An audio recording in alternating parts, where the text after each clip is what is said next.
Hello everyone. Good morning, good evening, good night, whenever you are studying. जब भी आप लोग पढ़ रहे हो, ऑल्दो सबका अपना अपना टाइम होता है, तो सबके लिए ग्रीटिंग्स. तो कैसे हैं आप सभी? How is everyone? Is everyone doing okay? Okay. Okay, that's good. I hope everyone is doing fine. That's good. I'm also good. Enjoying weather. You also enjoy weather. Feel happy. Enjoy the nature. चलो. Pharmacology of drug acting on the cardiovascular system. हमने CVS में पहले और drugs देखी थी, साथ ही साथ अब हम अपना थोड़ा सा उसके बारे में और चीज़ें पढ़ेंगे. जैसे शॉक हो गया. शॉक को जानने के लिए आपको ना पहले पैथोफिजियोलॉजी पे आना चाहिए. पैथोफिजियोलॉजी में हमने देखा था, हम पढ़ते क्या है, एक तो होता है रिवर्सिबल डैमेज, ठीक है, जिसको आप वापस ठीक कर सकते हो, या वो नहीं, मतलब आप नहीं, बॉडी हमारी एक तरीके से उस ट्रॉमा से गुजर कर फिर ठीक हो जाती है, वापस उसी स्टेट में आ जाती है. एक होता है हमारा इरिवर्सिबल डैमेज, कि हमारा ऐसा शॉक कॉज हुआ है जिससे कि हमारी बॉडी, चांसेस है कि आप बिल्कुल डेथ के पास पहुंच जाओगे, मतलब हमारे सेल्स ना ऐसी स्टेज पर आ जाएंगे कि हम उससे रिकवर नहीं हो सकते, तो वो हमारा इरिवर्सिबल हो गया. अब देखो इनिशियल स्टेज पे क्या होता है, ऐसे समझ लो जैसे हमने देखा ना स्टेज 1, स्टेज 2, स्टेज 3, ऐसी इनिशियल स्टेज होती है जहाँ पे कंपनसेटरी मैकेनिज्म होता है, जैसे टैकीकार्डिया हो गया या वेसोकॉन्स्ट्रिक्शन हो गया. आपको पता है ये हो सकता है, ये बैक टू नॉर्मल हो जाएगा. मेंटेन परफ्यूजन, ठीक है, इनिशियल स्टेज पे. साथ ही साथ प्रोग्रेसिव स्टेज पे क्या होता है, जैसे ऑक्सीजन डिलीवर होनी थी वो फेल हो गया, प्रॉपरली ऑक्सीजन नहीं पहुंच पाई, एनएरोबिक मेटाबॉलिज्म हुआ, लैक्टिक एसिडोसिस हो गया, और जिसकी वजह से सेल डिसफंक्शन हुआ. मतलब इनिशियल स्टेज से अगर प्रोग्रेसिव होगा, मतलब थोड़ी उसकी आगे बढ़ेगा, बढ़ोतरी होनी शुरू होगी, तो क्या क्या हो सकता है, ऑक्सीजन प्रॉपर नहीं पहुंच पाएगा, हमारा एनारोबिक मेटाबॉलिज्म होगा जिसमें ऑक्सीजन नहीं है. साथ ही साथ लैक्टिक एसिडोसिस होगा. जब लैक्टिक एसिडोसिस होगा वो क्या करेगा, हमारे सेल का डिसफंक्शन करना स्टार्ट कर देगा, हमारा सेल का वहीं डिसफंक्शन हो जाएगा. अब प्रोग्रेसिव स्टेज आ गई, फिर हमारी इरिवर्सिबल स्टेज आती है. आपका इरिवर्सिबल स्टेज आप उसको नहीं ठीक कर सकते हो अगर आपका ऑर्गन फेलियर हो चुका है, या किसी भी पेशेंट में, मतलब अगर जैसे हम बोल रहे हैं ना, आप तो उसमें अपने आप को मत लगाओ, मतलब पेशेंट को सोचो. इमेजिन करो एक पेशेंट है, पेशेंट ये पर्टिकुलर स्टेजेस के थ्रू जा रहा है, ठीक है, ऐसे शॉक हुआ, इनिशियल स्टेज पे पहुंचा, फिर प्रोग्रेसिव स्टेज पे पहुंचा, एट द एंड वो ऐसी स्टेज पे आ गया जहां से वो बैक टू नॉर्मल नहीं हो सकता. मल्टीपल ऑर्गन फेलियर हो सकते हैं, उसके चांसेस हैं कि उसका लिवर फेलियर हो जाए, किडनी फेलियर हो सकता है. बहुत सारे स्टेजेस ऐसे होते हैं जब शॉक में पहुंचता है, बहुत सारे शॉक ऐसे होते हैं जो ऑर्गन फेलियर कॉज करते हैं, और eventually it will lead to death अगर उनको ट्रीटमेंट नहीं मिला. देखो ट्रीटमेंट की ज़रूरत इरिवर्सिबल स्टेज में भी है.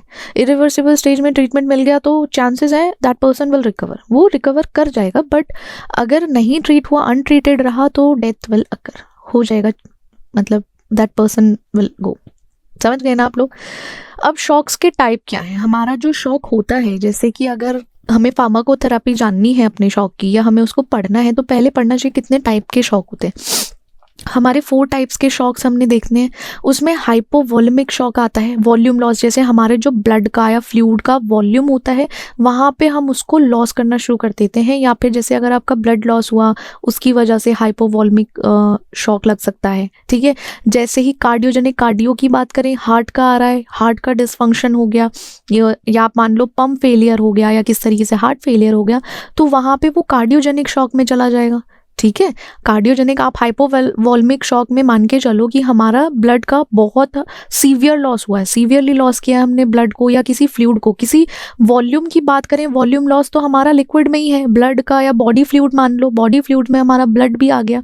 अब जैसे मान के चलो हीमोरेज हुआ है, ठीक है, या बर्न्स है, डायरिया है, वॉमिटिंग है, वहाँ पे तो वॉल्यूम लॉस हो रहा है ना हमारी बॉडी से. अब आप सोचोगे डायरिया, वॉमिटिंग भी क्या शॉक कॉज करता है? जी बिल्कुल कॉज करता है. हाइपोवॉल्यूमिक ऐसा होता है कि वो कॉज कर सकता है, क्योंकि हमारा जो एक तरीके से आप सोचो प्रीलोड जो है, ठीक है, प्रीलोड जैसे कम होगा हमारा, स्ट्रोक वॉल्यूम भी कम हो जाएगा और कार्डियक आउटपुट कम होगा। देखो सबका कोरिलेशन है, हमने क्या पढ़ा था, जो स्ट्रोक वॉल्यूम है वो कैसे होता है, हमारे जो अमाउंट ऑफ ब्लड इजेक्ट हो रहा है ईच हार्ट बीट पर वेंट्रिकल से, उसके बेसिस पर स्ट्रोक वॉल्यूम आता है। अब कार्डियक आउटपुट हमारा देखो इनडायरेक्टली कोरिलेटेड है, एक दूसरे से कोरिलेट करेंगे, क्योंकि cardiac output is equal to heart rate into stroke volume. तो क्या होगा, स्ट्रोक वॉल्यूम कम होगा तो कार्डियक आउटपुट हमारा कम होगा, कार्डियक आउटपुट कम होगा तो कहीं ना कहीं एक वॉल्यूम लॉस की वजह से हाइपोवॉल्यूमिक शॉक में पहुंच जाएगा। फिर हमारा कार्डियोजेनिक शॉक जो है, कार्डियोजेनिक शॉक में क्या होता है, हमारा हार्ट डिसफंक्शन हुआ है। आप मानिए कि किसी का हार्ट फेलियर हुआ है, पंप फेलियर है या मायोकार्डियल इन्फेक्शन, मतलब A to Z आप कुछ भी मान लीजिए, हार्ट से रिलेटेड कुछ हुआ है, तो क्या होगा, कार्डियोजेनिक शॉक में जा सकता है, जहाँ पे हमारी हार्ट की जो एबिलिटी थी ब्लड को पंप करने की वो लॉस करता है। जैसे ही हमारा हार्ट ब्लड पंप करने की एबिलिटी को लूज करता है ना, वहीं हमारा क्या होता है, कार्डियक आउटपुट गिरता है। जैसे ही कार्डियक आउटपुट गिरता है, that person will go into cardiogenic shock. ठीक है, अब डिस्ट्रीब्यूटिव शॉक आ जाता है। डिस्ट्रीब्यूटिव शॉक में आप देखिए वैसोडाइलेशन है हमारा। अब है हमारा जैसे डिस्ट्रीब्यूटिव शॉक है ना, डिस्ट्रीब्यूटिव शॉक में आप समझ जाइए बहुत तरीके के शॉक्स आते हैं। जैसे सेप्टिक शॉक है, I am sorry, like septic shock है जहाँ पे सीवियर इन्फेक्शन जब होता है तब सेप्टिक होता है।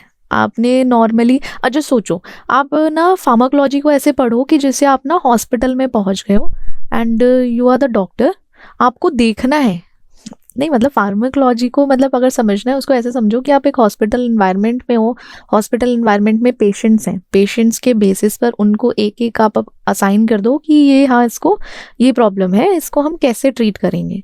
जैसे ही डिस्ट्रीब्यूटिव शॉक आता है उसमें सेप्टिक शॉक है, जब किसी पेशेंट को सीवियर इन्फेक्शन हुआ है तो आप क्या बताओगे कि सेप्टिक शॉक है यहाँ पे। साथ ही साथ कभी भी सिस्टमिक इन्फ्लेमेशन हो जाएगी तो आप डायरेक्टली किस कंक्लूजन पर पहुंचोगे, इस कंक्लूजन पर पहुंचोगे, तो ये हमारे डिस्ट्रीब्यूटिव शॉक में आ जाएगा। साथ ही साथ एनाफाइलैक्टिक शॉक है, जब किसी को भी एलर्जिक रिएक्शन होता है, आपने कभी सुना होगा किसी को किसी पर्टिकुलर चीज़ से एलर्जी होती है तो वो एकदम शॉक में चले जाते हैं, या उनका क्या होता है किसी को ब्रीथिंग प्रॉब्लम होने लगती है या फिर जैसे कॉन्स्ट्रिक्शन हो सकता है, तो वहाँ पे क्या होता है, जैसे किसकी वजह से होता है, वहाँ पे मैसिव हिस्टामिन रिलीज होता है, हिस्टामिन का ज़्यादा रिलीज हो जाता है क्योंकि एलर्जिक रिएक्शन हुआ है वहाँ पे।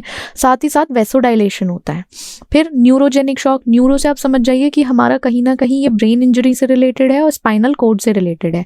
तो जब भी स्पाइनल कोड या ब्रेन इंजरी होगी, जो क्या कॉज कर रहा है, हमारा लॉस ऑफ वैस्कुलर टोन, जब भी वैस्कुलर टोन में लॉस होगा हमारा न्यूरोजेनिक शॉक कॉज होगा। मैकेनिज्म की बात करें तो आप सोचो पेरिफेरल वेसोडाइलेशन हो रहा है, पेरिफेरल वेसोडाइलेशन में हमारा जो सिस्टमिक वैस्कुलर रेसिस्टेंस है वो कम हो जाएगा। जैसे ही हमारा सिस्टमिक वैस्कुलर रेसिस्टेंस कम होता है ना, साथ ही साथ हमारा इनएडिक्वेट परफ्यूजन होता है। इनएडिक्वेट परफ्यूजन हो गया तो समझ जाओ कि डिस्ट्रीब्यूटिव शॉक में एक तरीके से पहुंच गए।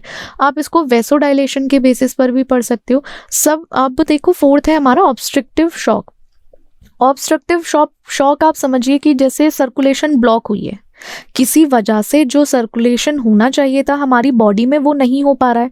आप फिजिकल ऑब्स्ट्रक्शन देखिए, जिसमें ऑब्स्ट्रक्टिव में मतलब थोड़ा बहुत उसमें लाइक आप ये बोलो कि बैरियर्स हैं, ठीक है, बैरियर्स मान के चलो, कुछ ऑब्स्ट्रक्ट है, ब्लॉक कर रहा है तो उसकी वजह से कॉज है। अब जैसे हमारा पल्मोनरी एम्बोलिज्म हो गया, कार्डियक टैपोनेट है या फिर टेंशन नीमोथोरैक्स है, ये सारे कॉज हैं उसको ऑब्स्ट्रक्टिव शॉक में पहुंचने के या सर्कुलेशन लाइक ब्लॉक होने के या बैरियर पोटअप होने के। आप मैकेनिज्म से मानो कि जैसे कभी भी कोई ब्लड फ्लो इम्पेयरमेंट हुआ है ब्लड फ्लो का, या प्रॉपर ब्लड नहीं जा पा रहा, तो क्या होगा, हमारा इनडायरेक्टली किससे रिलेटेड है, कार्डियक आउटपुट से। कार्डियक आउटपुट कम हो जाएगा जिसकी वजह से ऑब्स्ट्रक्टिव शॉक में। सिम्टम्स की बात करें, देखो सिम्टम्स के आते हैं तो सिम्टम्स में जनरल सिम्टम्स आएंगे और कुछ स्पेसिफिक आ गए। जनरल में वही हाइपोटेंशन, बीपी बहुत ज़्यादा लो चला जाएगा, टैकीकार्डिया हो सकता है, आपकी स्किन कोल्ड या क्लेमी स्किन हो सकती है। जैसे डिस्ट्रीब्यूटिव शॉक में अगर देखा जाए तो वो वार्म रहती है। अगर बहुत सारे केसेस हैं, मेंटल स्टेटस थोड़ा सा ऑल्टर होता है या पल्स बहुत ज़्यादा गिर जाती है, ये नॉर्मल। जब भी शॉक की स्टेज आएगी तो ये सारे जनरल सिम्टम्स होंगे। अब स्पेसिफिक सिम्टम्स में जाओ तो हाइपोवॉल्यूमिक है, जिसमें हमारा जो म्यूकस मेम्ब्रेन है वो ड्राई हो जाती है, स्किन टर्गर रिड्यूस हो जाता है, जैसे फ्लैट नेक वेन्स आ जाती हैं, ये हाइपोवॉलेमिक में, ये सब चीज़ें तब हम कोरिलेट कर पाते हैं जब हम किसी पेशेंट को देखते हैं ना। आप इमेजिन करो आपके पास एक पेशेंट है, उसका फ्लैट नेक वेन हो गया है, तो आप लाइक स्पेसिफिक सिम्टम, अगर वो शॉक स्टेज में है तो आप कंफर्म कर सकते हो। कार्डियोजेनिक में जैसे उसको चेस्ट पेन हो रहा है या फिर लंग क्रैकर्स, डिस्टेंडेड नेक वेन्स हैं, उससे आपको कार्डियोजेनिक शॉक के बारे में पता चलेगा या सिम्टम्स के बारे में पता चल जाएगा। सेप्टिक में फीवर हो सकता है, फिवरिश है या अर्ली फीवर, फ्लश्ड स्किन के बेसिस पर आप पता करोगे। साथ ही साथ जैसे लेटर कूल या मोर्टन, आप देखो स्किन, मतलब स्किन में एक तरीके से चेंज आएंगे। आप ना पर्सन के स्पेसिफिक सिम्टम्स पे अगर लाइक ध्यान रखोगे, सिम्टम्स को देखोगे, तो क्या होगा, आप कोरिलेट कर पाओगे। कोरिलेशन ही ज़रूरी है जिससे हम ट्रीटमेंट डिसाइड करते हैं। पहले सिम्टम्स को पता करके तभी तो ट्रीटमेंट, मतलब डायग्नोसिस के बेसिस पर ही आगे चलता है ना। एनीफाइलेक्टिक है, जैसे हाइव्स है, एंजियोडीमा हो गया, वीजिंग है, स्ट्रिडोर है, ये सब हमारे एनीफाइलेक्टिक से शॉक में आ गए। न्यूरोजेनिक जैसे bradycardia, warm dry skin, paralysis below injury, तो ये सब चांसेस हैं कि इस शॉक में ये सिम्टम्स आपको देखने को मिलेंगे। अगर आप डायग्नोसिस करोगे, देखो लेबोरेटरी टेस्ट होते हैं जिसमें लैब में जाके टेस्ट परफॉर्म किए जाते हैं, जैसे कभी भी किसी एलिवेटेड लैक्टेट, मतलब ब्लड, सीरम और उनके टेस्ट किए जाएंगे। क्लिनिकल असेसमेंट पे जैसे आपने स्किन का कलर देख लिया या फिर वाइटल साइंस देख लिए जिसकी वजह से डायग्नोस किया जा सकता है। इमेजिंग है, एक्सरे करा लो, सीटी स्कैन करा लेते हैं, अल्ट्रासाउंड, उससे पता करेंगे। ये हमारे सारे फैक्टर्स हैं जो डायग्नोस करके क्या बताते हैं, डिजीज के बारे में बताते हैं या पर्टिकुलर पेशेंट की कंडीशन के बारे में बताते हैं। ठीक है, हीमोडायनेमिक मॉनिटरिंग में सीवीपी है, पल्मोनरी आर्टरी कैथेटराइजेशन है। अब देखो ये तो डायग्नोसिस कर लिया। ट्रीटमेंट, अब जैसे जनरल मैनेजमेंट करना है तो आप क्या करोगे, सबसे पहले एक हमने शॉक की बात की थी, जब भी शॉक होगा आपको एयरवे सिक्योर करना है। एयरवे से क्या होगा, आप उसको इंट्यूबेट कराओगे। आपने नॉर्मल देखा होगा, सबसे पहले इंट्यूबेशन कराते हैं जिससे कि उसका जो एयरवे है वो सही रहे। अगर उसको ऑक्सीजन या किसी वजह से ब्रीथिंग प्रॉब्लम होने लगी या डिफिकल्टी होने लगी उसके एयरवे में, तो क्या होगा, चांसेस है कि वो यहाँ से आगे बढ़ ही ना पाए। तो हमें उसका एयरवे सिक्योर करना है, ब्रीथिंग देखनी है, वेंटिलेशन के थ्रू ऑक्सीजन जानी चाहिए उसमें सब कुछ, तो इंट्यूबेट करके उसके बाद करेंगे। सर्कुलेशन में हम आईवी फ्लूइड स्टार्ट कर देंगे या वेसोप्रेसर स्टार्ट कर देते हैं। ये जनरल मैनेजमेंट है जो जनरली स्टार्टिंग पॉइंट पर, अगर जैसे हमने नहीं प्रॉपर डायग्नोज कराया या फिर फिजिशियन या प्रॉपर नहीं डायग्नोज कर पाए, तो सबसे पहले ये नॉर्मल जनरल मैनेजमेंट ट्रीटमेंट दिए जाएंगे। फिर स्पेसिफिक ट्रीटमेंट पर आते हैं। अब जैसे हाइपोवॉलेमिक है, उसमें हम आईवी क्रिस्टलॉइड्स देंगे या ब्लड ट्रांसफ्यूशन कर सकते हैं और if in case it's haemorrhage. फिर कार्डियोजेनिक पे आते हैं तो हम अपने आइनोट्रॉप्स देंगे, डायूरेटिक्स देंगे, रीवैस्कुलराइजेशन, पीसीआई या कैब दे देंगे, सीएबीजी। तो उसमें डिपेंड करता है कि हम स्पेसिफिक कंडीशन और स्पेसिफिक शॉक के बेसिस पर उसको ट्रीटमेंट प्रोवाइड करेंगे। सेप्टिक में इन्फेक्शन है तो एंटीबायोटिक्स देंगे, आईवी फ्लूइड्स पहुंचाएंगे, कॉर्टिकोस्टेरॉइड इफ रिफ्रैक्टरी है तो ये डिपेंड करता है हमारा सब पर। साथ ही साथ एनिफाइलेक्टिक में आपको पता है हिस्टामिन है तो एलर्जिक रिएक्शन है, एलर्जिक रिएक्शन में हम एपिनेफ्रिन देंगे। आईएम सबसे इंट्रामस्कुलर एपिनेफ्रिन दिया जाता है जब भी कभी पता चलता है ये एनिफाइलेक्टिक शॉक है। ठीक है, चांसेस ये हैं अगर आप इन शॉक को ट्रीटमेंट नहीं देते हो या फिर आप नहीं देखते हो तो वही इरिवर्सिबल इंजरी हो सकती है, चांसेस कुछ भी हैं। ठीक है, साथ ही साथ corticosteroid, airway support, anaphylactic. Neurogenic में IV fluids, vasopressor, spinal stabilisation. Obstructive में पेरिकार्डियोसेंटेसिस या चेस्ट ट्यूब, थ्रोम्बोलाइटिस, एम्बेलेक्टोमी। ये मतलब लाइक सारे ट्रीटमेंट्स ना फिजिशियंस प्रोवाइड करेंगे। फिर उसके बाद प्रोग्नोसिस और कॉम्प्लिकेशन। प्रोग्नोसिस क्या करता है, डिपेंड करता है कि जैसे कोई भी टाइप है, कॉज है या टाइमली इंटरवेंशन है, किसी भी पर्टिकुलर कंडीशन सिचुएशन के बेसिस पर उस पर डिपेंड करेगा प्रोग्नोसिस के अर्ली ट्रीटमेंट जो हमारा आउटकम आने वाला है वो इम्प्रूव कर सकें। ठीक है, हमारा पहले से ही हम ऐसा ट्रीटमेंट प्रोवाइड कर सकते हैं कि जो आउटकम आने वाला है वो बेटर हो, क्योंकि शॉक ना बहुत लाइक विद इन सेकेंड्स और लाइक मिनट्स में होता है। आप पता नहीं कर सकते, आपको इतना टाइम नहीं मिलेगा कि आप उसे डायग्नोज कर पाओ। तो वहाँ पे जैसे फिजिशियन उनको नहीं टाइम मिल पाता, अब ईआर में डायरेक्ट जाएगा इमरजेंसी में, तो क्या होता है डायरेक्ट ईआर में जाके पेशेंट्स को जो प्रोग्नोसिस के बेसिस पर या टाइमली इंटरवेंशन के बेसिस पर उसको हम ट्रीटमेंट प्रोवाइड करते हैं। सबसे पहले ही उसको ट्रीटमेंट प्रोवाइड कर दिया जाता है। कॉम्प्लिकेशंस पे जाएं, बहुत सारी कॉम्प्लिकेशंस ऐसी हो सकती हैं कि मल्टी ऑर्गन डिसफंक्शन सिंड्रोम हो सकता है चांसेस हैं बहुत सारे सिम्टम्स या बहुत सारे डिसीज हो सकते हैं कि वहाँ पे ऑर्गन डिसफंक्शन के बेसिस पर रीनल फेलियर हो सकता है, और एट द एंड अगर देखा जाए डेथ भी कॉज हो सकती है, जो हमने बात की थी ना इरिवर्सिबल की, कि अब आप देखो यार ऑर्गन फेलियर में ऐसा तो है नहीं कि आप सारे ऑर्गन को ट्रांसप्लांट कर दोगे, सारे ऑर्गन ट्रांसप्लांट नहीं हो सकते, तो एट द एंड क्या कॉज बचता है, दैट पर्सन कैन सर्वाइव। तो वही रीज़न है, हमें सब कुछ देखना चाहिए, प्रोग्नोसिस, फिर कॉम्प्लिकेशंस, उसके सब कुछ पता होने चाहिए। अब जो ड्रग हम थेरेपी में यूज़ करेंगे, शॉक थेरेपी में कौन सी ड्रग दिया जाएगा, सबसे पहले ये है कि शॉक हमारी एक ऐसी क्रिटिकल कंडीशन है जहाँ पे इनएडुकेट क्या होता है, टिश्यू परफ्यूजन हो सकता है और ऑक्सीजनेशन होता है। मतलब इनएडुकेट होता है, पूरा एडुकेट अमाउंट में नहीं हो पाता, जिसकी वजह से जो हमारा सेल है वो प्रॉपरली फंक्शन नहीं कर पाता, फंक्शन नहीं करेगा तो हमारे ऑर्गन फेलियर के चांसेस ज़्यादा होते हैं। ठीक है, ये आप समझ गए। अब फार्माकोलॉजिकल जो मैनेजमेंट है उसका काम क्या है, जो सर्कुलेशन या ऑक्सीजन डिलीवरी जो नहीं प्रॉपर हो रहा, मतलब नहीं प्रॉपरली हो पा रही थी, वहाँ पे हम उसको प्रॉपर करेंगे, ये हमारे मैनेजमेंट का काम है। उसमें हम ड्रग्स पर्टिकुलरली यूज़ करेंगे जिससे कि हम उसको ट्रीट कर सकें या हम उसको रीस्टोर कर सकें, ठीक है, अपनी जो सर्कुलेशन है वो प्रॉपरली हो पाए। अब उसमें हम फार्माकोलॉजिकल एजेंट्स यूज़ करेंगे, मतलब हम अपनी ड्रग्स जो यूज़ करने वाले हैं डिपेंड करेगा वेसोप्रेसर पे। वेसोप्रेसर पे हमारे नॉरएपिनेफ्रिन आता है, डोपामाइन आता है, एपिनेफ्रिन आता है, ये सारे हम वेसोप्रेसर की तरह यूज़ कर सकते हैं। आइनोट्रॉप्स हैं जिसमें डोब्यूटामाइन है, वेसोडाइलेटर में नाइट्रोग्लिसरीन है, वेसोडाइलेटर में हमने नाइट्रेट्स देखे थे ना, आपने अगर याद होगा तो उसमें नाइट्रोग्लिसरीन है। वॉल्यूम एक्सपेंडर्स होते हैं जो वॉल्यूम को एक्सपेंड करने का काम करते हैं, जैसे क्रिस्टलॉइड्स हैं, कोलॉइड्स हैं, इनका काम जैसे नॉर्मल सेलाइन दे सकते हैं, एल्ब्यूमिन है, मतलब वॉल्यूम एक्सपेंडर से आप समझ गए हो। कॉर्टिकोस्टेरॉइड्स हैं, कॉर्टिकोस्टेरॉइड जैसे हाइड्रोकॉर्टिसोन है, उसको दे दिया जाए शॉक थेरेपी में। अब आप देखो नॉरएपिनेफ्रिन है, प्राइमरली इसका काम क्या होता है, जो अल्फा एड्रेनर्जिक एगोनिस्ट है, और उसमें हम क्या देखेंगे, विद सम बीटा 1 एक्टिविटी, जो वेसो कॉन्स्ट्रिक्शन कर रहा था या कार्डियक कॉन्ट्रैक्टिलिटी को इम्प्रूव मतलब इंक्रीज कर रहा था, तो हम डायरेक्टली उसमें नॉरएपिनेफ्रिन देकर उसको टारगेट करेंगे। अगर देखा जाए ये फर्स्ट लाइन एजेंट है हमारा, जब भी किसी को सेप्टिक शॉक हुआ हो, सेप्टिक शॉक के टाइम पर हम सबसे पहले नॉरएपिनेफ्रिन देते हैं, जिससे क्या होगा, ब्लड प्रेशर को इंक्रीज करते हैं, साथ ही साथ उसमें परफ्यूजन जो है वो इंक्रीज होता है। साइड इफेक्ट क्या आ जाएंगे, एरिथमिया हो सकता है, चांसेस है हार्ट रिदम में थोड़ा बहुत चेंजेस आए, excessive vasoconstriction leading to peripheral ischemia हो सकता है। अगर एक्सेसिव वेसो कॉन्स्ट्रिक्शन हुआ है तो वो पेरिफेरल इस्कीमिया कॉज कर सकता है।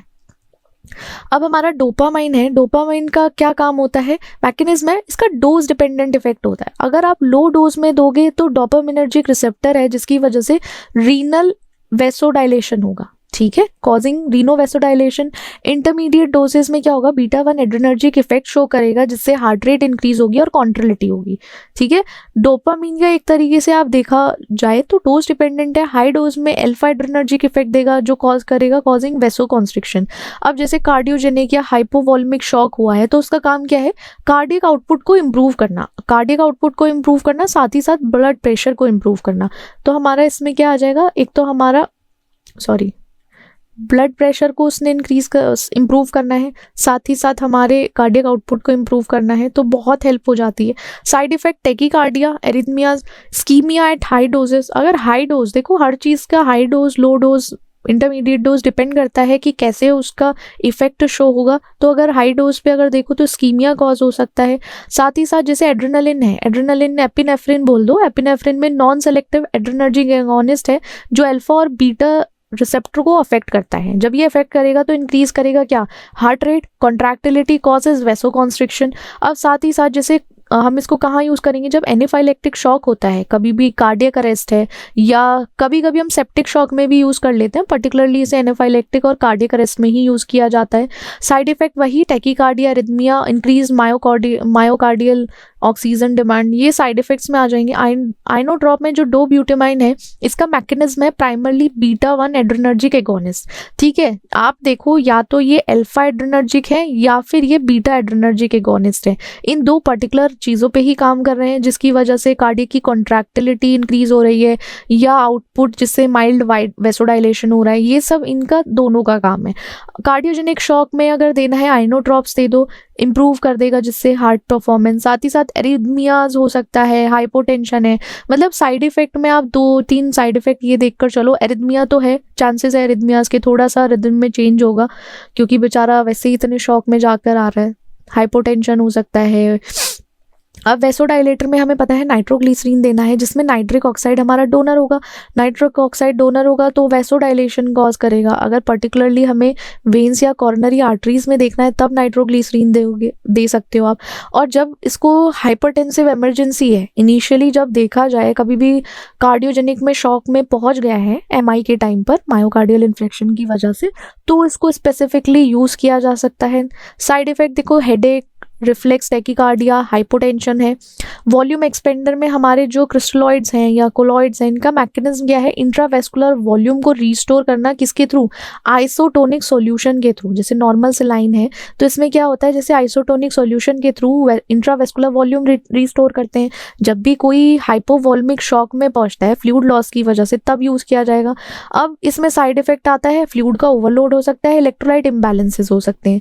कोलॉइड्स में, जैसे कोलॉइड्स में एल्ब्यूमिन है या हाइड्रोक्सीथाइल स्टार्च है, इसका ये लार्ज मॉलिक्यूल है, ये ज़्यादा समय तक एक तरीके से इंट्रावेस्कुलर स्पेस में रहते हैं, प्रोवाइड करते हैं कि वहाँ पे सस्टेन वॉल्यूम एक्सपेंशन हो सके। लंबे समय का अगर देखना है तो कोलॉइड्स यूज़ कर सकते हैं। अब similar to crystalloids, but when, मतलब वही है कि लंबे समय टाइम ड्यूरेशन के बेसिस पर अगर देखा जाए, ये थोड़ा सा लॉन्ग लास्टिंग हो जाता है इसका एक्सपेंशन। जब भी हमें ज़्यादा ज़रूरत होगी तो हम कोलॉइड्स को यूज़ करेंगे, वरना क्रिस्टलॉइड्स इट्स ओके, इसको भी यूज़ कर सकते हो। साइड इफेक्ट इसका ये है कि इसका एलर्जिक रिएक्शन हो सकता है, कोएगुलोपैथी है या कुछ कोलॉइड्स के बेसिस पर वो देखने को मिल सकता है। तो ये वॉल्यूम एक्सपेंडर आप समझ गए हो। कॉर्टिकोस्टेरॉइड्स में जो हमारा हाइड्रोकॉर्टिसोन आता है, उसका मैकेनिज्म है कि वो एंटी इन्फ्लेमेटरी इफेक्ट दे, कि जो एंटी इन्फ्लेमेटरी इफेक्ट था, मतलब आप ये इन्फ्लेमेटरी और इन्फ्लेमेटरी मतलब समझ गए ना, इन्फ्लेमेटरी इफेक्ट देगा, जिससे जैसे कि कभी भी सेप्टिक शॉक हुआ है इन्फ्लेमेशन की वजह से, इन्फेक्शन की वजह से, तब हम इसको पर्टिकुलरली हाइड्रोकॉर्टिसोन यूज करेंगे, जो एनहांस करेगा वेस्कुलर रिस्पॉन्सिवनेस। किसके लिए? वेसोप्रेसर के लिए। अब यूजेस इसका सेप्टिक शॉक के टाइम पे जो अनरिस्पॉन्सिव है हमारी फ्लूइड या वेसोप्रेसर थेरेपी के टाइम पर, तो हम लाइक डायरेक्ट पहुंचेंगे अपना कॉर्टिकोस्टेरॉइड्स पे। साइड इफेक्ट जैसे इम्यूनोसप्रेशन है, आपका थोड़ा इम्यून सिस्टम का सप्रेशन हो सकता है, साथ ही साथ हाइपरग्लाइसीमिया, इलेक्ट्रोलाइट डिस्टर्बेंसेस हो सकते हैं। देखो साइड इफेक्ट्स हर चीज़ के हैं, इसमें भी है, मैकेनिज्म पर वर्क करेंगे, कॉम्बिनेशन वहीं काम आएगा। अब जैसे कि आप क्लिनिकल कंसिडरेशन में देखो, हम हीमोडायनेमिक मॉनिटरिंग करेंगे, क्योंकि ये ज़रूरी है। हमें पता होना चाहिए कि अगर कोई गाइड थेरेपी है या गाइड थेरेपी हो रही है तो उसमें हमें बीपी देखना पड़ेगा, हार्ट रेट देखनी पड़ेगी, सेंट्रल वीनस प्रेशर देखोगे, कार्डियक आउटपुट, मतलब मॉनिटरिंग करना ज़रूरी है। आपका जो डायनेमिक है ब्लड फ्लो का या फ्लूइड का, वो आपको चेक करना पड़ेगा, वो ही बहुत ज़्यादा इंपॉर्टेंट है। साथ ही साथ जो ईटियोलॉजी स्पेसिफिक ट्रीटमेंट होता है, कोई भी अंडरलाइंग कॉज है उसको एड्रेस किया जाएगा, जैसे कि एंटीबायोटिक जो सेप्टिक शॉक में है, फ्लूइड्स जो हम हाइपोवॉल्मिक शॉक में देने वाले हैं। तो एक तरीके से हमें ईटियोलॉजी कॉज स्पेसिफिक होना चाहिए कि जो कॉज है हम उसको एड्रेस करेंगे, उसके बेसिस पर ट्रीटमेंट प्रोवाइड किया जाएगा। बैलेंस्ड अप्रोच होता है, जब भी आप इसको ना ओवर यूज नहीं कर सकते हो, आपको अवॉइड करना है कि ज़्यादा यूज ना हो पाए, जिससे कि क्या होगा, टिश्यू इस्कीमिया हो सकता है। कि ऐसा नहीं है कि आप दे तो अच्छे के ले रहे हो, कभी कभी क्या हो, बैलेंस से बाहर पहुंच गया या ओवर यूज हो जाए तो टिश्यू का इस्कीमिया हो सकता है। मतलब वहाँ पे ऑक्सीजन की या तो बहुत ज़्यादा, मतलब ऑक्सीजन की डिमांड कम हो जाएगी, तो क्या फ़ायदा, उसका कोई फ़ायदा नहीं है ना ओवर यूज़ का। तो हमें कंबाइन करना है इसको फ्लूइड मैनेजमेंट के साथ, कंबाइन करके बेटर है कि बैलेंस कर पाए हम उस चीज़ को। अब हम बात करते हैं एनीमिया। एनीमिया एक ऐसी कंडीशन है जिसमें जो हमारे आरबीसी सेल्स हैं या हीमोग्लोबिन है, उसमें वो कम हो जाते हैं। और जैसे ही एक तरीके से आप देखो आरबीसी या हीमोग्लोबिन कम होगा तो हमारी ऑक्सीजन नहीं जा पाएगी, ऑक्सीजन कैरिंग कैपेसिटी भी कम होगी। हमारा ब्लड ही आरबीसी ही तो लेकर जाता है ऑक्सीजन सब बॉडी पार्ट्स में या फिर पूरी बॉडी में जो सप्लाई करता है, वो इसका काम होता है। ठीक है, ये हमने एनीमिया देखा था। एनीमिया के टाइप्स होते हैं। टाइप्स में देखो, एक तो आरबीसी के साइज के बेसिस पर टाइप डिवाइड होते हैं, साथ ही साथ उसके पैथोफिजियोलॉजी के बेसिस पर होते हैं। आरबीसी का टाइप जैसे है, जैसे माइक्रोसाइटिक हो गया या नॉर्मोसाइटिक है, मैक्रोसाइटिक है। तो इसमें क्या है, हमारा जो आरबीसी है, रेड ब्लड सेल है, उसका क्या टाइप है, हमें उसके टाइप के बेसिस पर एनीमिया हो सकता है, क्या पता आरबीसी का साइज डिक्रीज हो, तो उसके बेसिस पर। अब हम आते हैं पैथोफिजियोलॉजी पे। पैथोफिजियोलॉजी में क्या होता है, जैसे आयरन की डेफिशिएंसी हो गई, ठीक है, आयरन डेफिशिएंसी एनीमिया हो गया, उसकी वजह से एनीमिया कॉज्ड हुआ है। मेगैलोब्लास्टिक है, हीमोलाइटिक है, ए प्लास्टिक है, ये सारे पैथोफिजियोलॉजी बेसिस पर एनीमिक हो सकता है इंसान, उसको पेशेंट, इंसान बोल रहे हैं, पेशेंट हो सकता है, ठीक है। आप साइज के बेसिस पर अगर देखा जाए, जैसे माइक्रोसाइटिक है, माइक्रोसाइटिक में अगर देखो एमसीवी लेस देन 80 होता है। क्या है ये हमारा फेम्टोलीटर, आप इसकी जो यूनिट है एफएल जो है वो है हमारी फेम्टो लीटर, ठीक है, ये हो गया। माइक्रोसाइटिक में हमारी आयरन डेफिशिएंसी होगी, थैलेसीमिया, साइडेरोब्लास्टिक एनीमिया। देखो साइज के बेसिस पर हमने पहले पढ़ लिया। नॉर्मोसाइटिक है जैसे जिसमें एमसीवी का साइज 80 to 100 फेम्टोलीटर होगा। साथ ही साथ माइक्रोसाइटिक में क्या होगा, लाइक एक तरीके से एक हम कह सकते हैं मोर देन 100 हो सकता है। ये तब होगा जब विटामिन B12 की डेफिशिएंसी हो, फोलेट डेफिशिएंसी हो सकती है, चांसेस है अल्कोहलिज्म की वजह से भी हो सकता है। तो हमारे आरबीसी के साइज में या एनीमिक जो इंसान हो सकता है बहुत सारे लाइक रीजंस की वजह से हो सकता है। पैथोफिजियोलॉजी की अगर बात करें उसमें देखो आयरन का लेवल कम होगा, जो नॉर्मल हमारा कॉमन टाइप का एनीमिया होता है वो आयरन डेफिशिएंसी की वजह से होता है। मेगैलोब्लास्टिक में हमारा ना इम्पेयरमेंट हो जाता है, इम्पेयर डीएनए सिंथेसिस होता है, जो एक तरीके से आप कह सकते हो विटामिन B12 की डेफिशिएंसी से या फोलेट डेफिशिएंसी से होता है। फिर हमारा हीमोलाइटिक है जिसमें आरबीसी ना प्रीमेच्योरली डिस्ट्रक्शन होना शुरू करता है, या फिर हमारी बॉडी आपका हो, हमारी बॉडी ही उसके अगेंस्ट में लड़ना शुरू कर देती है, अपने आप को ही हार्म करना शुरू कर देती है। और कुछ कंडीशन में हीमोलाइटिक हेरिडिटरी भी होता है। ए प्लास्टिक में बोन मैरो फेलियर हो जाता है, पेनसाइटोपिनिया बोल सकते हो।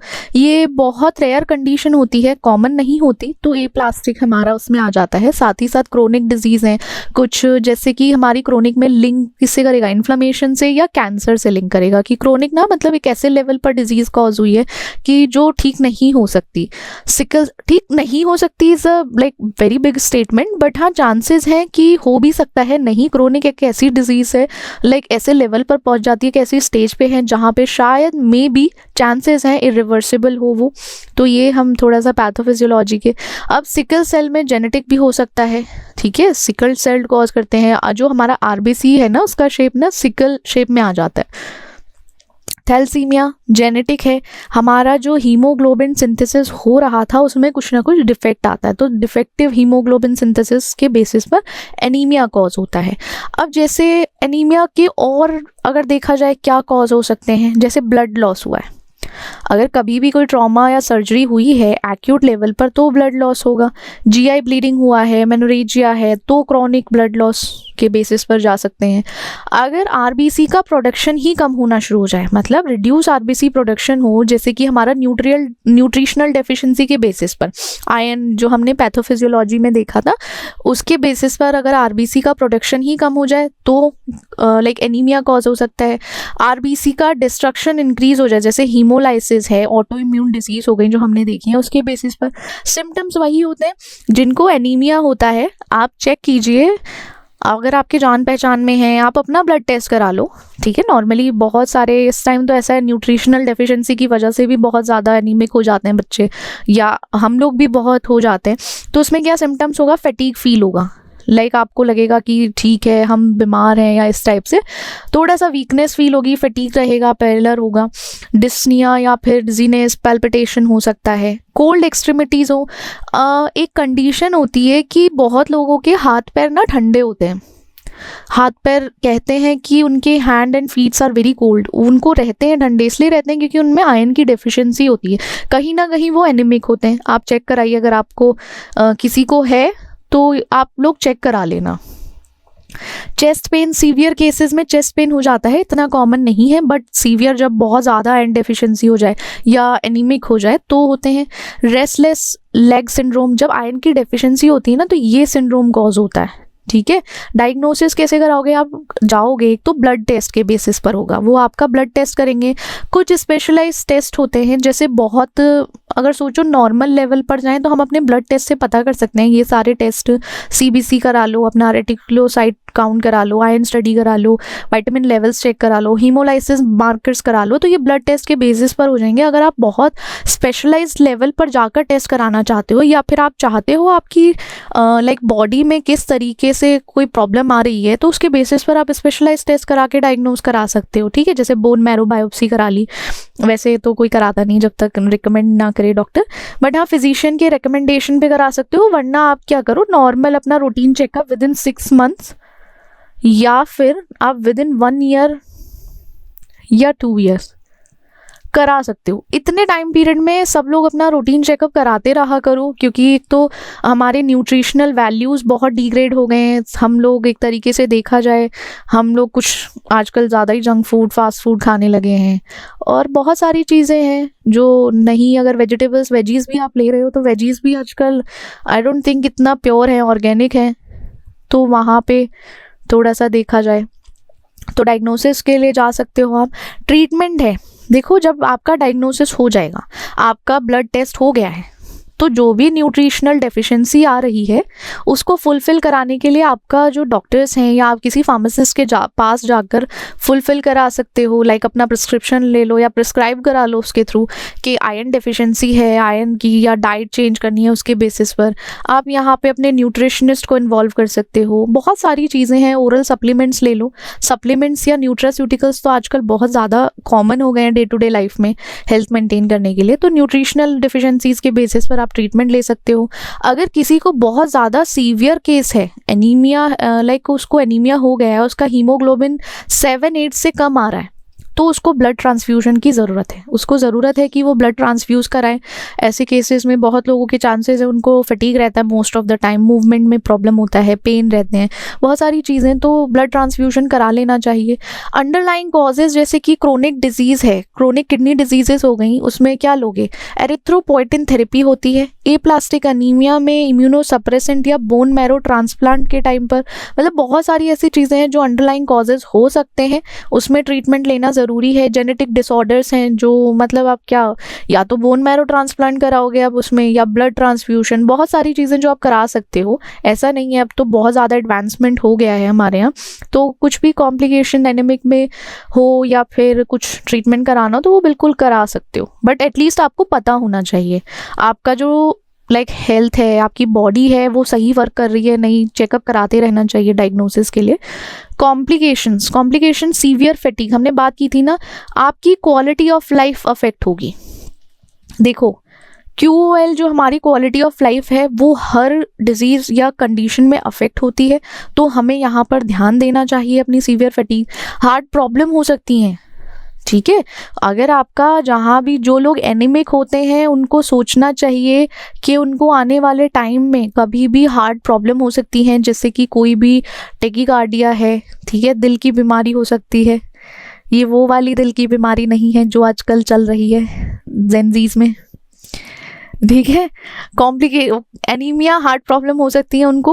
और कॉम्प्लिकेशन में ग्रोथ, बच्चों में आजकल चिल्ड्रन में क्या होता है कि ग्रोथ ना डिले, बहुत बच्चों को आप देखोगे अब हाइट ग्रोथ में बड़ा, लाइक आप देखोगे कि छोटे होते जा रहे हैं, ग्रोथ कम हो गई है, धीरे धीरे ग्रोथ कर रहे हैं, इतना ज़्यादा आप नहीं देख पाओगे जैसे पहले के टाइम में। तो कहीं ना कहीं लाइफ, क्वालिटी ऑफ लाइफ भी अफेक्ट हो रही है, बच्चों की बॉडी के डेवलपमेंट में अफेक्ट आ रहा है। प्रेगनेंसी रिस्क है, जिसमें प्रेगनेंसी, जो प्रेग्नेंट विमेन होती हैं उनमें अगर एनीमिक हैं तो वो प्री टर्म बर्थ हो सकता है या फिर लो बर्थ वेट रह सकता है, तो वो भी चीज़ें हैं। ऑर्गन डैमेज हो सकता है, अगर ज़्यादा लंबे समय तक हाइपॉक्सिया हुआ तो चांसेस है ऑर्गन डैमेज हो सकता है, चांसेस हैं कि ऑर्गन डैमेज हो जाएगा। तो हमें ये अवॉइड करने हैं सारे कॉम्प्लिकेशन को, तो हमें सारे अपने प्रिकॉशंस लेने चाहिए। प्रोग्नोसिस में अगर देखा जाए माइल्ड केसेस में तो रिवर्सिबल हो जाता है, ठीक है। सीवियर केसेस में लॉन्ग टर्म मॉनिटरिंग की ज़रूरत होती है, लंबे समय तक उनका चलता रहेगा ट्रीटमेंट, और साथ ही साथ मॉनिटर करते रहेंगे कि क्या सिचुएशन है, हीमोग्लोबिन का लेवल बढ़ा है या नहीं, ये सब चेक करते रहते हैं। और जेनेटिक डिसऑर्डर में क्या होता है, लाइफ लॉन्ग केयर चलती रहती है, पूरी ज़िंदगी भर उनकी देखभाल करनी पड़ती है, क्योंकि जेनेटिक डिसऑर्डर है ना, आप उसको अचानक से तो नहीं सही कर सकते हो। अब आते हैं हमारे हिमैटनिक्स में क्या होते हैं, वो एजेंट्स हैं जो हमारे जो हीमोग्लोबिन है, ठीक है, उसको इम्प्रूव कर सके। जैसे कि हमारे ब्लड में हीमोग्लोबिन का जो कंटेंट है वो कम है, तो एक तरीके से कहीं ना कहीं एनीमिया, मतलब सब कोरिलेटेड है, आपस में एक सर्कल चल रहा है। सर्कल के बेसिस पर देखा जाए हमें एक दूसरे को इम्प्रूव करते चलना चाहिए। जैसे इसमें हिमैटनिक के थ्रू हीमोग्लोबिन कंटेंट को इंक्रीज नहीं, इम्प्रूव कर सकते हो, जिससे क्या होगा, वो ऑक्सीजन कैरिंग कैपेसिटी अच्छे से कर पाएगा। और एक तरीके से देखा जाए एनीमिया का ट्रीटमेंट भी हम हिमैटनिक्स के थ्रू कर सकते हैं। हिमैटनिक्स के साथ ही साथ कुछ मेजर हिमैटनिक्स एजेंट्स हैं, हमें पता होने चाहिए, जैसे आयरन डेफिशिएंसी में आयरन प्रिपरेशन, ठीक है, जैसे फेरस सल्फेट है, फेरस ग्लूकोनेट है। इसका मैकेनिज्म है कि ये सप्लाई एलिमेंटल आयरन जो होता है वो हीमोग्लोबिन सिंथेसिस के लिए यूज़ किया जाता है। अब इसको आप यूज़ कहाँ करोगे, जिसको भी आयरन डेफिशिएंसी एनीमिया है वहाँ दिया जाएगा आयरन प्रिपरेशन, नॉर्मल सी बात है। साथ ही साथ जो आयरन सुक्रोज है या फेरिक कार्बोक्सी मैल्टोज है आईवी फॉर्म में, उसको पेशेंट जैसे जिनको सीवियर डेफिशिएंसी होती है ना, या फिर जो ओरली टॉलरेट नहीं कर पाते पेशेंट या वो नहीं ले सकते, उनको आयरन सुक्रोज की फॉर्म में दिया जाता है, ठीक है। ये आईवी फॉर्म है आयरन सुक्रोज हमारा, और ये हमारा नॉर्मल ओरल फॉर्म है। साइड इफेक्ट इसके जीआई अपसेट हो सकता है, डार्क स्टूल्स हो सकते हैं। तो एक तरीके से अगर आप आयरन ले रहे हो, आयरन फॉलिक एसिड, या फिर आयरन ले रहे हो कैप्सूल्स या टैब्स, तो क्या है, आपका थोड़ा सा चांसेस है कि गैस्ट्रोइंटेस्टिनल अपसेट होगा। तो जो हिमैटनिक्स हैं या आयरन प्रिपरेशन है, आप उसको किसी कॉम्बिनेशन में लो, ठीक है। डार्क स्टूल्स पास ऑन हो सकते हैं। साइड इफेक्ट उसमें आयरन सुक्रोज में हर किसी को नहीं सूट कर सकता। आईवी फॉर्म ऐसा होता है कि हर किसी के मतलब लिए नहीं बना है आईवी, हर कोई, जैसे कुछ होता है, अगर किसी पेशेंट को आईवी में मल्टीविटामिन दिया जाए, ठीक है, मल्टीविटामिन की भी चलता है, तो क्या होता है, विद इन 5 मिनट या तो उनको बहुत ज़्यादा पेन होने शुरू हो जाता है, या फिर क्या होता है कि वो मतलब उसको सहन कर नहीं पाते, तो वो मना कर देते हैं, बहुत ज़्यादा पेन हो रहा है, एलर्जिक रिएक्शन हो जाता है। तो IV form is not suitable for everyone. अगर देखा जाए तो एलर्जिक रिएक्शंस हो सकते हैं, हाइपोफॉस्फेटीमिया हो सकता है कुछ आईवी फॉर्मुलेशन से, तो ये चांसेस हैं। अब विटामिन B12 और फॉलिक एसिड है, तो आप क्या करोगे, जब भी कभी हमारा डीएनए सिंथेसिस होना है एरिथ्रोपोइसिस के लिए, जब एरिथ्रोपोइसिस होता है उसमें डीएनए सिंथेसिस होता है, तो वहाँ पे विटामिन B12 और फॉलिक एसिड बहुत असेंशियल है, बहुत ही मेन इंग्रेडिएंट है, मान के चलो। अब जिनको मेगालोब्लास्टिक एनीमिया है, किसकी वजह से, विटामिन B12 की वजह से या फोलेट डेफिशिएंसी की वजह से, उनको ये ज़रूरी है। तो अगर आप देखोगे ना, आजकल सप्लीमेंट्स भी पता है कैसे आते हैं, आजकल सप्लीमेंट्स आ रहे हैं आयरन एंड फॉलिक एसिड, इस तरीके से ये आ रहे हैं, बहुत सारे आ जाते हैं कि बी कॉम्प्लेक्स आ रहे हैं, सारे विटामिन बी प्रेजेंट हैं उसमें, ठीक है। ये साइड इफ़ेक्ट क्या है, जनरली वेल टॉलरेबल है, आप इसको नॉर्मली पेशेंट टॉलरेट कर पाते हैं। और injection site reaction for B12, इसका थोड़ा सा देखा जाए तो इंजेक्शन साइट पर रिएक्शन देखा गया है B12 का, आईवी के थ्रू अगर लिया जा रहा है, तो इससे बेटर है अगर पेशेंट वेल एंड गुड है, उसका विटामिन B12 की डेफिशिएंसी एनेमिक है, तो उसको डायरेक्टली ओरली दिया जाए।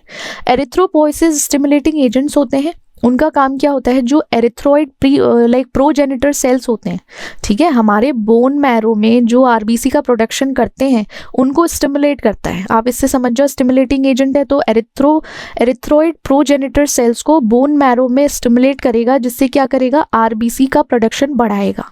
आरबीसी का प्रोडक्शन बढ़ेगा तो एनीमिया नहीं होगा, नॉर्मल सी बात है। अब जैसे कोई भी क्रोनिक किडनी डिजीज हो गई, ठीक है, किडनी डिजीज हो गई है, वहाँ पे एनीमिया कॉज हो सकता है, वो ट्रीटमेंट के लिए यूज़ करोगे आप एनीमिया के। फिर साथ ही कीमोथेरेपी इंड्यूस्ड एनीमिया होता है, वहाँ पे एरिथ्रोपोइसिस स्टिमुलेटिंग एजेंट्स को यूज़ किया जाता है।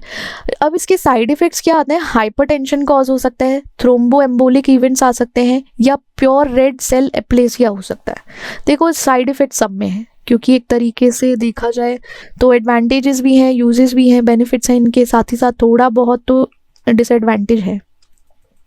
अब हम बात करते हैं ब्लड क्लॉटिंग की। ब्लड क्लॉटिंग कह लो या कोएगुलेशन बोल दो, ठीक है। जैसे कि हमारी कोई ब्लड वेसल्स है, वो इंजर्ड हुई है, इंजर्ड होगी तो वहाँ ब्लीडिंग होगी। ब्लीडिंग को, उस चीज़ को प्रिवेंट करने के लिए या एक हीमोस्टेसिस मेंटेन करने के लिए वहाँ पे ब्लड क्लॉटिंग या कोएगुलेशन होगा। ये हमारा फिजियोलॉजिकल प्रोसेस है जो एक्सेसिव ब्लीडिंग को प्रिवेंट करता है जब भी हमारी ब्लड वेसल्स इंजर्ड हुई हो, ठीक है। इसमें हमारी प्लेटलेट्स आती हैं, आप प्लेटलेट्स देखोगे, क्लॉटिंग फैक्टर्स आएंगे और साथ ही साथ कोएगुलेशन कैस्केड होते हैं जो एक स्टेबल फिब्रिन क्लॉट बनाते हैं। फिब्रिन क्लॉट बनाने से क्या होगा, जिस साइट पर या ब्लड वेसल से इंजरी कॉज हुई थी, वहाँ पे ब्लड वेसल पर इंजरी हुई थी, वहाँ पे fibrin clot as a prevention की तरह काम करेगा जब तक कि वो ब्लड एक्सेसिव ब्लीडिंग को रोक ना दे। फेजेस होते हैं, वेस्कुलर स्पैज्म है हमारा, वेसोकॉन्स्ट्रिक्शन है, जिसमें कि क्या होता है, इमीडिएटली हमारी जो ब्लड वेसल थी वो नैरो हो जाती है। कॉन्स्ट्रिक्शन से आप समझ जाइए, हमारी वेस्कुलर स्पैज्म में जल्दी से हमारी ब्लड वेसल नैरो होगी, जिससे कि जो ब्लड फ्लो था ना वो कम हो जाएगा। हमें एक्सेसिव ब्लीडिंग को कंट्रोल करना है, ये हमारी बॉडी का रिएक्शन है, ये एक फिजियोलॉजिकल प्रोसेस है जो अपने आप होता है। और थोड़ा बहुत आप आउटर से हेल्प कर सकते हो कि आप उसको अगर आपके हाथ में थोड़ा सा कट लग गया तो आप क्या करो, थोड़ा सा हाई एल्टीट्यूड पे अपने या हाई पॉइंट पे अपना हाथ रखोगे तो थोड़ा वो हो सकता है बच सकता है, ज़्यादा ब्लीडिंग ना हो, ठीक है। वैसे ये हमारा फिजियोलॉजिकल प्रोसेस है। साथ ही साथ फिर हमारा आता है platelet plug formation, platelet adhesion आता है इसमें, प्लेटलेट एक्टिवेशन और प्लेटलेट एग्रीगेशन। अब देखो इसी से समझ जाओ, हमारा जैसे प्लेटलेट है वो जो भी एक्सपोज्ड कोलेजन है डैमेज ब्लड वेसल में, वहाँ जाके क्या करेगा, स्टिक हो जाएगा। प्लेटलेट्स अपना आना शुरू किया, वो कोलेजन एक हमारी जो ब्लड वेसल्स, आप ऐसे मान के चलो ब्लड वेसल ऐसी थी जो इंजरी हुई थी, यहाँ पे आके स्टिक होना शुरू होगा धीरे धीरे। फिर हमारे प्लेटलेट्स ना एक केमिकल रिलीज करेंगे, यहाँ पे हमारे जो प्लेटलेट्स पहुंच चुके हैं वो क्या करेंगे, केमिकल रिलीज करेंगे, और जो इधर उधर से आने वाले थे मतलब और प्लेटलेट्स को इकट्ठा करेंगे कि यहाँ पे बाइंड हो जाए। फिर एग्रीगेशन हो जाएगा, आप क्या एक तरीके से यहाँ टेम्पररी प्लग बन जाएगा, वो होता है ना ढक्कन लगा देते हैं, तो यहाँ पे प्लेटलेट प्लग होगा हमारा, प्लेटलेट प्लग फॉर्मेशन होगा, ये प्राइमरी हीमोस्टेसिस है। फिर कोएगुलेशन कैस्केड में जैसे सेकेंडरी हीमोस्टेसिस होगा, वहाँ हमारे जो क्लॉटिंग फैक्टर्स हैं उनका एक्टिवेशन हो जाएगा। क्लॉटिंग फैक्टर्स जैसे ही एक्टिवेट करेंगे वो एक तरीके से फिब्रिन मैश बनाना शुरू कर देंगे, अपना एक जाल बुनना शुरू कर देंगे कि जिससे वो वहाँ पे एक क्या करेंगे, मैश टाइप स्ट्रक्चर होगा, जिससे कि ब्लड जो यहाँ पे इंजरी हुई थी वो स्टेबलाइज हो सके, प्लेटलेट प्लग प्रॉपरली बन पाए, ठीक है। फिर क्लॉट रिट्रैक्शन होता है, क्लॉट रिट्रैक्शन रिपेयर में क्या होता है, जो क्लॉट था वो कॉन्ट्रैक्ट करता है जिससे कि जो यहाँ पे ब्लड वेसल इंजरी साइट थी वो कॉन्ट्रैक्ट हो सके। कॉन्ट्रैक्ट होने की वजह से यहाँ साइज कम होगा और टिश्यू रिपेयर हो पाएगा, ठीक है, जल्दी जल्दी रिपेयर करना है। साथ ही साथ फिर जब क्लॉट रिट्रैक्शन रिपेयर हो जाता है फिर हमारा क्लॉट डिसोल्यूशन होता है। क्लॉट डिसोल्यूशन में हमारा फिब्रिनोलाइसिस होता है, जो हमारा प्लाज्मिन है वो ब्रेक डाउन हो जाता है, क्लॉट को ब्रेक डाउन करता है। जब हमारा जैसे अब हमारी ये साइट थी ये प्रॉपरली हील हो चुकी है, यहाँ पे जो फिब्रिन मैश था वो बन चुका है। हील होने के बाद क्या होगा, यहाँ फिब्रिनोलाइसिस होगा, प्लाज्मिन क्या करेगा, क्लॉट को ब्रेक डाउन कर देगा और जैसे ही प्रॉपरली हील होगा ये मूव हो जाएगा और ये साइट वैसे ही नॉर्मल हो जाएगी। अगर आपको इसके बारे में ज़्यादा डीपली पढ़ना है तो आप ना ह्यूमन एनाटमी एंड फिजियोलॉजी के बेसिस पे जाओ, वहाँ ज़्यादा डीप में है और आपके पास पॉइंट्स ज़्यादा हो जाएंगे लिखने के लिए, तो आप उस पर देख लो, हमारी वही चीज़ साइट पे अवेलेबल है नोट्स। कुछ भी अगर आपको किसी भी सब्जेक्ट में लगता है थोड़ा बहुत तो आप वहाँ जाकर प्रेफर कर सकते हो, रेफ़र करो और इजीली आप पढ़ पाओगे, क्योंकि रिकॉल करना ज़रूरी है रिवीजन के टाइम पर। एग्ज़ाम में लिखना है आपको, एग्ज़ाम में लिखने के लिए तो पूरा लिखोगे ना, बहुत ज़्यादा लंबा होता है इसमें। आप ये एक फैक्टर है, यहाँ पे हम फिजियोलॉजी के बारे में भी बात कर रहे हैं, एनाटमी के बारे में भी, फिर हम ड्रग्स भी कोरिलेट कर रहे हैं। कोएगुलेशन पाथवेज हमने पढ़े थे, कोएगुलेशन पाथवेज आप वहाँ से एक बार प्रॉपर चार्ट है, पूरा फॉर्मेशन है, फ्लो चार्ट, जिसमें आप देखोगे कैसे कैसे क्या होता है। अब एक देख लेते हैं, इंट्रिंसिक पाथवे होता है जहाँ पे कॉन्टैक्ट एक्टिवेशन है। अब जैसे कि जो हमारी ब्लड वेसल डैमेज हुई है वहाँ से एक्टिवेट होता है, वहाँ पे हमारे फैक्टर्स होते हैं 12, 11, 9, 8, 10, ये फैक्टर्स रिस्पॉन्सिबल होते हैं इनके इंट्रिंसिक पाथवे के। एक्सट्रिंसिक पाथवे में देखो दो तरीके के पाथवे होते हैं जहाँ पर एक्स फैक्टर तक दोनों को आना पड़ता है, ठीक है, 12, 11 एक एक करके ये फैक्टर्स एक्टिवेट होते हैं। फिर जो एक्सट्रिंसिक पाथवे है, जो हमारा टिश्यू फैक्टर पाथवे होता है, इसमें क्या होता है, जब भी कभी एक्सटर्नल ट्रॉमा हुआ है, जब हमारा टिश्यू फैक्टर रिलीज होगा तो टिश्यू फैक्टर क्या करेगा, 7 फैक्टर को एक्टिवेट करेगा, फिर डायरेक्टली एक्स फैक्टर पर आ जाएगा, इसमें ये इन्वॉल्व होता है। फिर जब एक्स फैक्टर होता है ना, एक्स फैक्टर हमारा क्या करता है, थ्रोम्बिन को एक्टिवेट करता है। एक्स फैक्टर किसको एक्टिवेट करता है, थ्रोम्बिन को एक्टिवेट करेगा, थ्रोम्बिन कन्वर्ट करेगा फिब्रिनोजन को फिब्रिन में, ठीक है।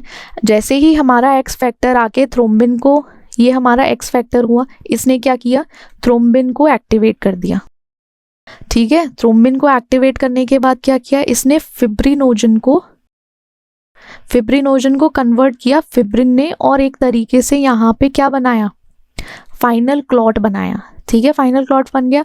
कुछ की फैक्टर्स हैं, जैसे फैक्टर 1 है, फैक्टर 1 जो है हमारा, उसका काम क्या होता है, फिब्रिनोजन को कन्वर्ट करना फिब्रिन में। फैक्टर 2 का जो प्रोथ्रोम्बिन है उसको कन्वर्ट करना थ्रोम्बिन में। अब फैक्टर 3 जो है टिश्यू फैक्टर है, जिसमें एक्टिवेट करता है एक्सट्रिंसिक पाथवे को। फिर हमारा 4th फैक्टर कैल्शियम है, जो बहुत ज़रूरी को फैक्टर है क्लॉटिंग के टाइम पर। और जब हमारा 8 और 9 आता है, जैसे किसी भी कंडीशन में या डेफिशिएंसीज में जो हीमोफीलिया ए और बी करते हैं, तब यूज़ किया जाता है। और फैक्टर जब हमारा 13 आता है, तो ये क्या करता है, क्रॉस लिंक करता है फिब्रिन को, जिससे कि वो स्टेबलाइज करे क्लॉट को, क्योंकि स्टेबलाइज होना भी ज़रूरी है ना वहाँ पर। अब ब्लीडिंग डिसऑर्डर्स या ब्लड क्लॉटिंग के डिसऑर्डर्स भी हो सकते हैं। जैसे ब्लीडिंग डिसऑर्डर हुआ है, जैसे हाइपोकोएगुलेबल स्टेट आ गई है हमारी। ठीक है, हाइपोकोएगुलेबल स्टेट में क्या हुआ, हीमोफीलिया ई फैक्टर 8 बी फैक्टर 9 डेफिशिएंसी की वजह से हो सकता है। फिर हमारा वॉन विलब्रैंड डिजीज़ है, जिसमें डिफेक्टिव प्लेटलेट एडेशन हो सकता है कहीं ना कहीं। चाहे मतलब आप ये समझिए, ये सारे ब्लीडिंग डिसऑर्डर्स तब हो सकते हैं जब हमारे किसी भी फैक्टर में या किसी भी स्टेज पर, क्लॉटिंग फैक्टर की किसी भी स्टेज पर कोई चेंजेस आते हैं या फिर डिफेक्ट आता है, कुछ ना कुछ प्रॉब्लम होती है। थ्रोम्बोसाइटोपिनिया में लो प्लेटलेट काउंट हो जाता है। लिवर डिजीज़ में क्लॉटिंग फैक्टर सिंथेसिस इम्पेयर्ड हो जाता है। विटामिन के डेफिशिएंसी में जो अफेक्ट करता है फैक्टर 2, 7, 9 और 10, इसके टाइम पर होता है। विटामिन के डेफिशिएंसी इन फैक्टर्स को अफेक्ट करता है। एक्सेसिव क्लॉटिंग डिसऑर्डर में क्या होता है ना कि हाइपर कोगुलेबल स्टेट आ जाती है। ये हाइपो था ब्लीडिंग डिसऑर्डर का, जब एक्सेसिव क्लॉटिंग डिसऑर्डर होता है तो deep vein thrombosis. I think आप ना कभी भी अपने नोन वन में देखना, उन किसी ना किसी को लाइक क्लॉट हो जाते हैं, डीप वेन्स में ना क्लॉट होंगे, और आपको ब्लू वेन्स, लाइक ब्लू देख सकते हो, वेन्स शो हो सकते हैं, तो आप डीप वेन थ्रोम्बोसिस देखोगे। पल्मोनरी एम्बोलिज्म, लाइक वो क्या करता है, क्लॉट माइग्रेट होके लंग्स तक पहुंचता है। ठीक है, धीरे धीरे ब्लड के थ्रू क्लॉट क्या करेगा, माइग्रेट होना शुरू हो जाएगा। माइग्रेशन होके कहाँ पहुंचेगा, लंग्स में।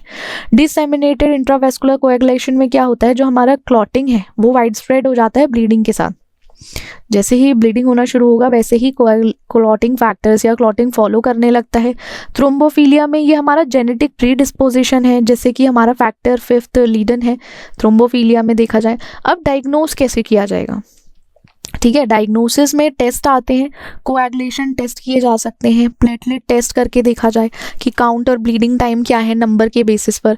और स्पेशल टेस्ट पे आओगे या स्पेशलाइज्ड पे आओगे, जैसे डी डाइमर है, फिब्रोनोजन लेवल्स हैं, फैक्टर एसेज हैं, वो सब आप डायग्नोसिस के बेसिस पर कवर कर सकते हो। टेस्ट कराने ज़रूरी हैं।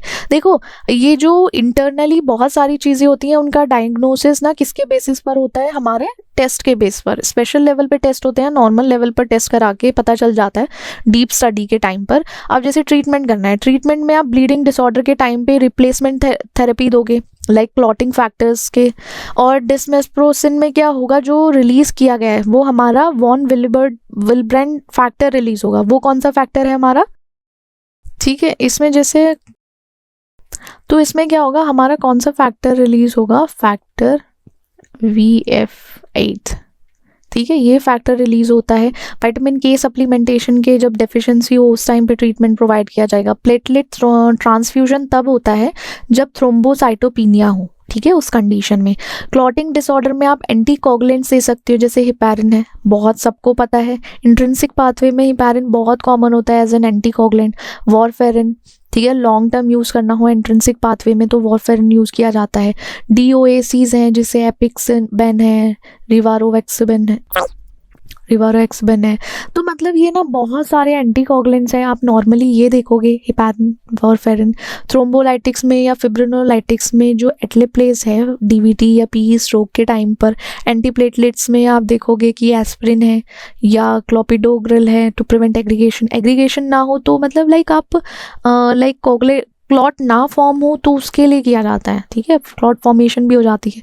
कंप्रेशन थेरेपी में क्लॉटिंग को प्रिवेंट करता है, जो भी इमोबाइल पेशेंट्स हैं जो मूवमेंट नहीं कर सकते, उन पेशेंट में कंप्रेशन थेरेपी दी जाती है। कॉम्प्लिकेशन में ये हो सकता है ब्लीडिंग हो सकती है, जो एंटीकोगुलेंट्स हैं या क्लॉटिंग फैक्टर डेफिशिएंसीज की वजह से ब्लीडिंग होना शुरू हो जाती है।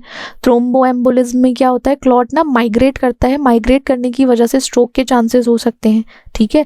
पल्मोनरी एम्बोलिज्म के चांसेस हैं कि हो सकता है। बहुत सारे लाइक पेशेंट होते हैं नॉर्मली सर्वाइव कर रहे हैं, बट क्या हुआ, कॉम्प्लिकेशन में उनके थ्रोम्बोएम्बोलिज्म फॉर्म हुआ, धीरे धीरे वो क्या किया, वो ब्रेन में हो गया क्लॉट फॉर्मेशन।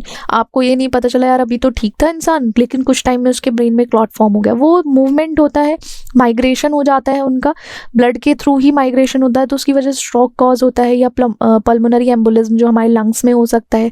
ऑर्गन डैमेज हो सकते हैं, जैसे हाइपोपरफ्यूजन हुआ है किसी क्लॉट की वजह से, तब ऑर्गन डैमेज आप देख सकते हो। तो बहुत सारी कॉम्प्लिकेशंस हैं। अब प्रोग्नोसिस के बेसिस पर देखा जाए, जैसे अर्ली ट्रीटमेंट दिया जा रहा है, तो अर्ली ट्रीटमेंट क्या होता है, सर्वाइवल के चांसेस बढ़ जाते हैं, उसका आउटकम भी आता है। फिर क्रोनिक कंडीशन में हमें लॉन्ग टर्म मैनेजमेंट देखना है। एडवांसेस इन थेरेपी में क्या है, आउटकम जो है, जैसे कि हमारे कोई भी हाई रिस्क पेशेंट है जिनमें हमें पता है कि चांसेस बहुत कम है, या रिस्की पेशेंट्स हैं, उसमें एडवांसेस हो सकती हैं थेरेपी में, ठीक है। अब कोएगुलेंट्स की बात करते हैं। कोएगुलेंट्स हमारे वो एजेंट्स हैं जो प्रमोट करते हैं क्लॉटिंग को। जैसे कुछ कंडीशंस हैं जहाँ पे डिफिशिएंसी हो गई है, या फिर डिसफंक्शनिंग है हमारे किसकी, क्लॉटिंग कैस्केड की डिफिशिएंसी हो गई है या डिसफंक्शनिंग है, तो वहाँ पे कोएगुलेंट्स यूज़ किए जाते हैं।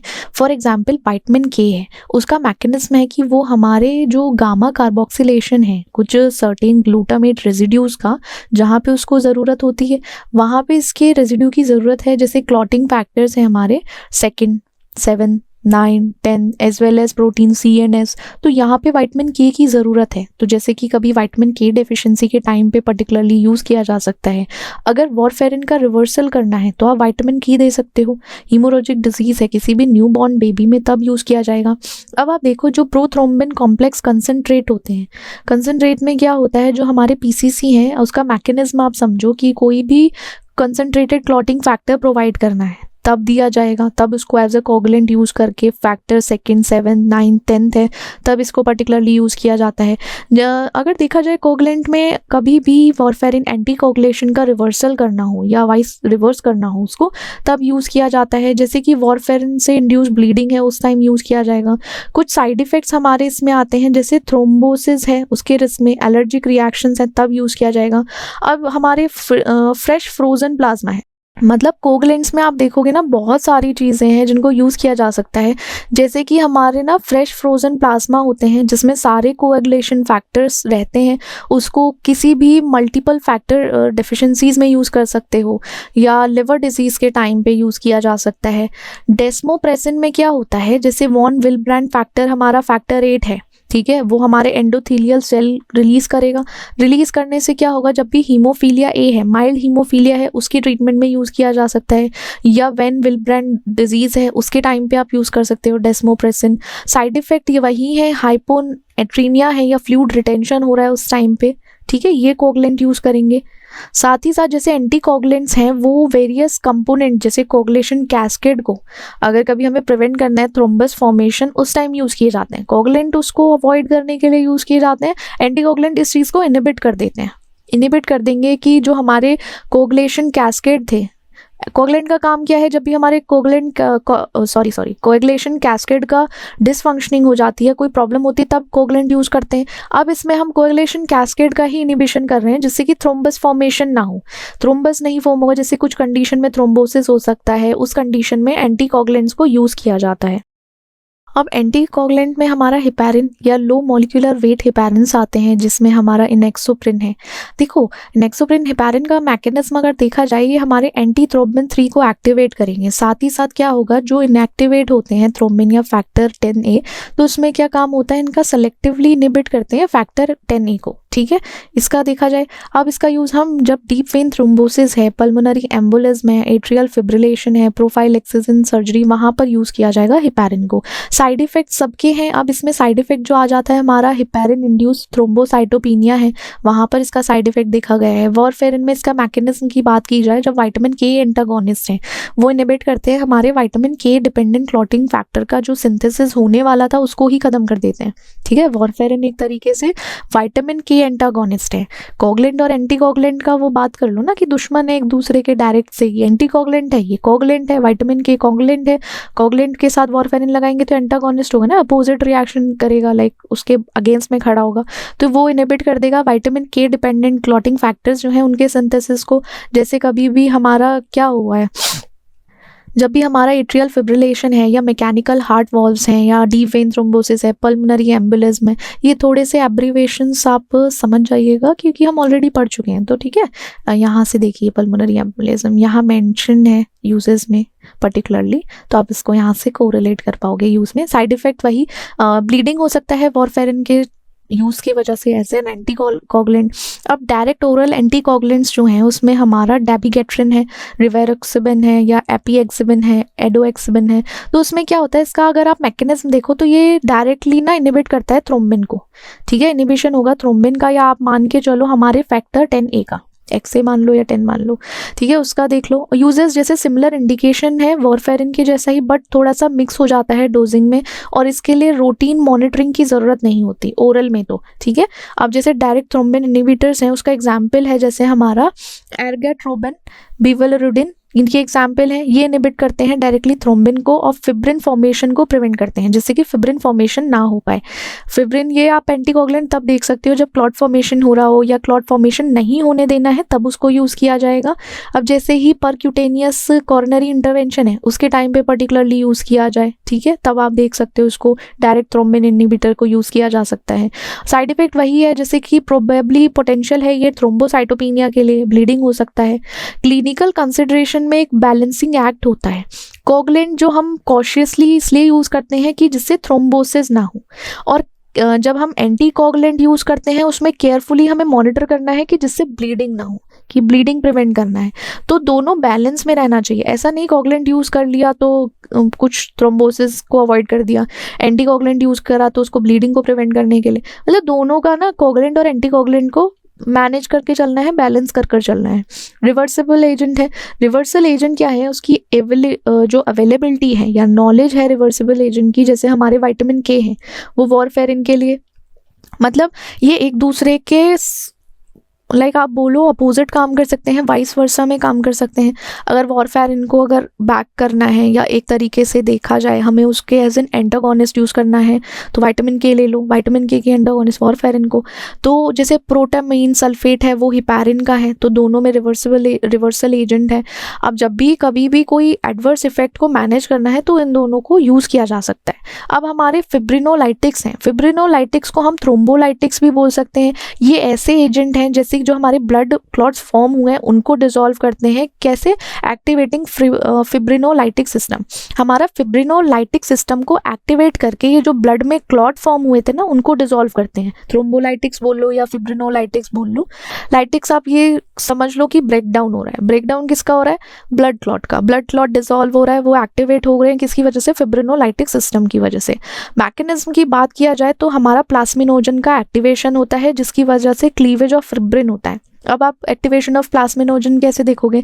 हमारा जो फिब्रिनोलाइटिक है वो कन्वर्ट करता है प्लाज्मिनोजन को प्लाज्मिन में। एक ऐसा एंजाइम जो डिग्रेड करेगा क्लॉट को, फिब्रिन क्लॉट को डिग्रेड करेगा। ठीक है, ये समझ गए आप। प्लाज्मिनोजन कन्वर्ट होगा प्लाज्मिन में फिब्रिनोलाइटिक्स की वजह से, जो एंजाइम डिग्रेड करता है फिब्रिन क्लॉट्स को। क्लीवेज ऑफ फिब्रिन, जब प्लाज्मिन ब्रेक डाउन क्या करेगा? फिब्रिन को सॉल्युबल डिग्रेडेशन प्रोडक्ट में हमारा फिब्रिन क्या करेगा? अब जैसे प्लाज्मिन बना, प्लाज्मिन क्या करेगा? फिब्रिन को तोड़ेगा। फिब्रिन जो मैश लाइक स्ट्रक्चर था हमारा, क्लॉट फॉर्मेशन कर रहा था, उसको तोड़ेगा। उससे क्या होगा? वो डिग्रेडेशन हो जाएगा, या एक तरीके से जो हमारा डिसॉल्व कर देगा क्लॉट को। ये नॉर्मल मैकेनिज्म है हमारा। एक्टिवेशन होगा प्लाज्मिनोजन का, क्लीवेज होगा फिब्रिन का। अब कॉमन फिब्रिनोलाइटिक्स एजेंट कैसे हैं? एल्टीप्लेस है हमारा, रेटिप्लेस है, टेनिसिटोपेस है, प्लेस है, स्ट्रेप्टोकाइनेज है। ये एक तरीके से आप देखा जाए ना, ये हमारे वो फिब्रिनोलाइटिक एजेंट्स हैं, जैसे कि हमारे एंजाइम्स हैं, वो एंजाइम्स जो फिब्रिन क्लॉट्स को डिग्रेड करने का काम करते हैं, ठीक है, ये ऐसे समझिए आप। साथ ही साथ क्लिनिकल इंडिकेशन होती है, जैसे हमारा एक्यूट मायोकार्डियल इन्फ्रैक्शन हुआ है, हमें कभी भी कॉरोनरी ब्लड फ्लो को रिस्टोर करना है, तो हम क्या करेंगे, जब पीसीआई है उसको इमीडिएटली तो अवेलेबल नहीं हो सकता वो किसी को भी, तो इसकी वजह से क्या होगा, तब उसके क्लिनिकल इंडिकेशंस के बेसिस पर देखा जाए तब हम इसको यूज़ कर सकते हैं। इस्कीमिक स्ट्रोक है, जब नैरो टाइम विंडो है, आपको मिनिमाइज करना है हीमोरेजिक रिस्क को, तब इसको एडमिनिस्टर किया जाएगा। पल्मोनरी एम्बोलिज्म है, मैसिव या हाई रिस्क केसेस है, उस टाइम यूज़ कर सकते हैं। डीप वेन थ्रोम्बोसिस या लाइक थ्रोम्बोटिक सिंड्रोम, जो पोस्ट थ्रोम्बोटिक सिंड्रोम है, उसको प्रिवेंट करना है। कुछ सेलेक्टेड केसेस में ही होता है, हर जगह नहीं यूज़ किया जा सकता कि अगर जिसको डीप वेन थ्रोम्बोसिस है वहाँ यूज़ कर लिया आपने। अब जैसे क्लिनिकल कंसिडरेशन है, क्लिनिकल कंसिडरेशन में टाइम सेंसिटिव होता है, एफिकेसी जो है उसकी हाईएस्ट होती है जब एडमिनिस्टर किया जाता है क्लॉट फॉर्मेशन के बाद में। आप टाइम सेंसिटिव रहना चाहिए, वरना ब्लीडिंग हो सकती है, कुछ भी चांसेस हैं, एक्स्ट्रा इंटरनल ब्लीडिंग के चांसेस हैं। और जब भी कभी सर्जरी हुई है उस टाइम पे इसका थोड़ा सा कॉन्ट्रा इंडिकेशन है, ना दिया जाए, उसको देखा जाए। Stroke formation, severe hypertension, side effect ये होता है, मेजर ब्लीडिंग हो सकती है, इंट्राक्रेनियल हीमोरेज हो सकता है, स्ट्रोक के चांसेस हैं, कुछ प्रॉब्लम हो सकती है, एलर्जिक रिएक्शन हो सकता है, स्पेशली किसके साथ, स्ट्रेप्टोकाइनेज के साथ। मोस्टली अगर देखा जाए स्ट्रेप्टोकाइनेज के साथ एलर्जिक रिएक्शन देखा गया है। अब आते हैं हम अपनी एंटी प्लेटलेट ड्रग्स। आप एंटी से समझ जाइए कि हम उसके प्लेटलेट एग्रीगेशन को इनहिबिट कर रहे हैं या एक्टिवेशन को इनहिबिट कर रहे हैं। जो प्लेटलेट लाइक एग्रीगेट होने वाली थी पर्टिकुलर साइट पर, उसको हम क्या कर रहे हैं, उनका इनहिबिशन कर रहे हैं, जिससे कि थ्रोम्बस फॉर्मेशन ना हो पाए। अब एंटी प्लेटलेट्स एजेंट में हमारे एस्प्रिन आ जाता है, एसिटाइल सैलिसिलिक एसिड, ठीक है। P2Y12 इनिबिटर्स आते हैं, glycoprotein second B third B A inhibitors हैं, फॉस्फोडाइएस्ट्रेस इनिबिटर्स हैं, थाइनोपिरिडिन्स हैं। ये सारी क्लासेस हैं हमारी एंटी प्लेटलेट्स एजेंट्स की।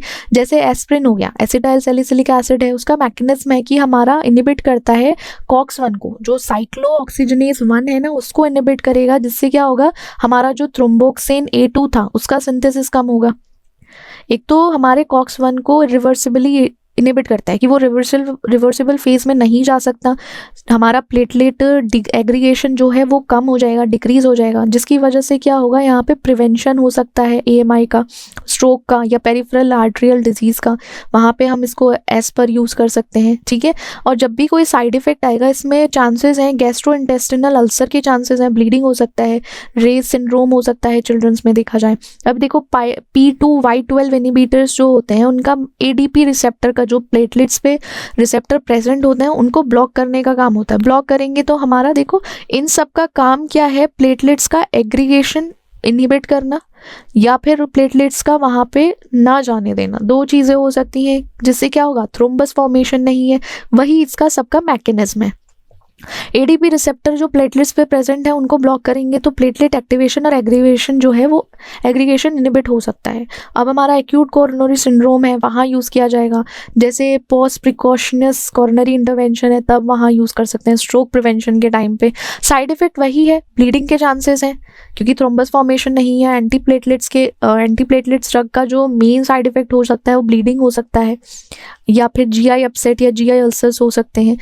फिर हमारा ग्लाइकोप्रोटीन है, जिसमें ये 2B और 3A इनिबिटर्स हैं, वो फाइनल कॉमन पाथवे में जब प्लेटलेट एग्रीगेशन होना है, वहाँ पे क्या करेगा, उसको पहले तो ब्लॉक कर देगा, फाइनल पाथवे को ब्लॉक करेगा। कैसे, किसको इनिबिट करके, जो हमारे ग्लाइकोप्रोटीन्स है ना, ग्लाइकोप्रोटीन पर्टिकुलर रिसेप्टर्स को ब्लॉक करता है, ये काम करेगा। साइड इफेक्ट वही हमारे ब्लीडिंग में या थ्रोम्बोसाइटोपिनिया हो सकता है। PCI के टाइम पर, पोस्ट प्रिकॉशनस कोरोनरी इंटरवेंशन के टाइम पे यूज़ कर सकते हैं। और देखा जाए, जैसे एंटी प्लेटलेट्स ड्रग ना बहुत सीवियर केसेस में यूज़ किए जाते हैं साइड इफेक्ट की वजह से, कुछ पर्टिकुलर यूजेस की। फॉस्फोडाइएस्ट्रेस इनिबिटर्स होते हैं, उनका मैकेनिज्म है, जैसे साइक्लिक AMP है, CMP होता है, उनका लेवल प्लेटलेट्स में उनको इंक्रीज कर देते हैं। इंक्रीज करने से क्या होगा, एग्रीगेशन नहीं होगा। तो आप कोरिलेट कीजिए कि फॉस्फोडाइएस्ट्रेस इनिबिटर्स हैं। अभी थोड़ा सा ना आप लोगों को ये बोरिंग और लग रहा होगा कि यार क्या है, बट जब आप देखोगे ना, अगर आप अभी वो पढ़ना शुरू करोगे रिव्यू आर्टिकल्स वहाँ पे CMP लेवल्स इन प्लेटलेट्स, तो ये रिलेट कर पाओगे कि अगर जैसे हम CMP लेवल प्लेटलेट्स में इंक्रीज करते हैं तो क्या होगा, प्लेटलेट्स के एग्रीगेशन को इनहिबिट कर सकते हैं। अगर प्लेटलेट्स का एग्रीगेशन इनहिबिट करना है तो CMP लेवल बढ़ा दो प्लेटलेट्स में, ठीक है। यूज़ कैसे करोगे आप इसको ना, एस्पिरिन के साथ कंबाइन कर दोगे जिससे कि स्ट्रोक ना हो। स्ट्रोक प्रिवेंशन के लिए हम इसको एस्पिरिन के साथ कंबाइन करते हैं। साइड इफेक्ट आ जाएगा थोड़ा सा, हेडेक, डिजीनेस, GI अपसेट हो जाएगा। अब फिर आते हैं हमारा थियोनोपायरिडिन्स। थियोनोपायरिडिन्स ना ये हमारे जो क्लोपिडोग्रल है उसके सिमिलर रहते हैं, इनका काम वही रहता है। ये ADP मीडिएटेड प्लेटलेट एक्टिवेशन जो होने वाला है उसको ही इनिबिट करते हैं, डायरेक्ट इनिबिट होने की वजह से। अब जैसे इसका सेम जो हमने देखा था P2Y12 इनिबिटर्स, यूज उसका सेम उसके जैसा ही है। साइड इफेक्ट न्यूट्रोपीनिया हो सकता है, थ्रोम्बोटिक थ्रोम्बोसाइटोपिनिया परपूरा है, उसका साइड इफेक्ट देखा जाएगा यहाँ पर, ठीक है। क्लिनिकल इंडिकेशन में अगर देखा जाए हमारे प्राइमरी सेकेंडरी प्रिवेंशन है, जैसे एथ्रोस्क्लेरोटिक इवेंट्स हैं जिसमें AMI है, हमारा स्ट्रोक है, पेरिफेरल आर्टेरियल डिजीज है, वो देखने को मिलेगा आपको। उसके बेसिस पर एक्यूट कोरोनरी सिंड्रोम है ACS, उसमें कॉम्बिनेशन में थेरेपीज, अदर थेरेपीज के साथ कंबाइन करके यूज़ किया जा सकता है। लाइक आफ्टर इंटरवेंशन है जैसे PCI है। उसके बाद एट्रियल जो इसका क्लिनिकल इंडिकेशन हम एट्रियल फिब्रिलेशन में देखा जाए, जैसे कि अल्टरनेटिव है एंटीकोगुलेशन के, कुछ केसेस में अल्टरनेटिव में यूज़ किया जा सकता है, एज एन अल्टरनेट यूज़ कर सकते हो। और क्लिनिकली कंसिडरेशन में देखा जाए, पहली बात तो कॉम्बिनेशन थेरेपी में आप इसको ऐसे नहीं यूज़ कर सकते। आप एंटी प्लेटलेट्स ड्रग को एंटीकोगुलेंट्स के साथ ही यूज़ करोगे, साथ ही साथ ब्लीडिंग रिस्क चेक करा जाएगा क्योंकि GI ब्लीडिंग होने के चांसेस हो सकते हैं या फिर इंट्राक्रेनियल हीमरेज के चांसेस हैं। तो सारे क्लिनिकली कंसिडरेशन देखने चाहिए, इन दोनों को कंसिडर करना चाहिए, तभी आप कॉम्बिनेशन थेरेपी दी जाती है, ठीक है। रेजिस्टेंस या नॉन रिस्पॉन्सिव है, कुछ पेशेंट्स क्या करते हैं एस्पिरिन या क्लोपिडोग्रल के क्या कहते हैं रेजिस्टेंट हो जाते हैं, रेजिस्ट हो जाते हैं, उसके रेजिस्टेंस डेवलप कर लेते हैं। तो उसके लिए क्या होता है, जो लोग रेजिस्टेंस या पेशेंट रेजिस्टेंस डेवलप कर लेते हैं उनके लिए अल्टरनेटिव थेरेपीज की ज़रूरत होती है। तो वहाँ पे हमको देखना पड़ता है कि पता चला हम उसको एस्पिरिन दे रहे हैं, एस्पिरिन लगाने के साथ कुछ फ़ायदा ही नहीं हो रहा, कुछ यूज़ ही नहीं आ रहा, तो इसलिए हमें ये सब देखना पड़ता है। साथ ही साथ उसके साइड इफ़ेक्ट्स को क्लिनिकली कंसिडर करो, जैसे GI इरिटेशन हो सकता है एस्पिरिन की वजह से, कुछ ब्लीडिंग कॉम्प्लिकेशंस हो सकती हैं, वो देखना चाहिए। तो ये सब कोरिलेट करके पढ़ा जाए तो अच्छा है। अब जैसे प्लाज्मा वॉल्यूम एक्सपेंडर्स हैं, प्लाज्मा वॉल्यूम एक्सपेंडर्स वो फ्लूइड होते हैं जो हमारे इंट्रावेस्कुलर वॉल्यूम को रीस्टोर करते हैं या मेंटेन करते हैं। किसी भी पेशेंट में अगर उनको इंट्रावेस्कुलर वॉल्यूम को रीस्टोर करना है तब हम पर्टिकुलरली प्लाज्मा वॉल्यूम एक्सपेंडर्स को यूज़ करते हैं। अब जैसे कुछ पेशेंट्स हैं उनको हाइपोवॉल्यूमिया है या लो ब्लड वॉल्यूम है, जैसे हमने देखा था ना शॉक के टाइम पे हाइपोवॉल्यूमिक शॉक है, तो उसमें ब्लड वॉल्यूम कम हो जाएगा किसी शॉक में, ट्रॉमा की वजह से, बर्न या सर्जरी की वजह से, तब हम पर्टिकुलरली प्लाज्मा वॉल्यूम एक्सपेंडर्स यूज़ करेंगे। इसमें क्या होता है, ये ऑस्मोटिक प्रेशर को इंक्रीज करते हैं जिसकी वजह से क्या है, रिटेन करेंगे फ्लूइड को वेस्कुलर कंपार्टमेंट में। उनका काम वही तो है ना, इंट्रावेस्कुलर वॉल्यूम को बरकरार रखना, रिस्टोर करना, मेंटेन करना। तो ऑस्मोटिक प्रेशर को इंक्रीज करके वो फ्लूइड ना मेंटेन हो जाता है।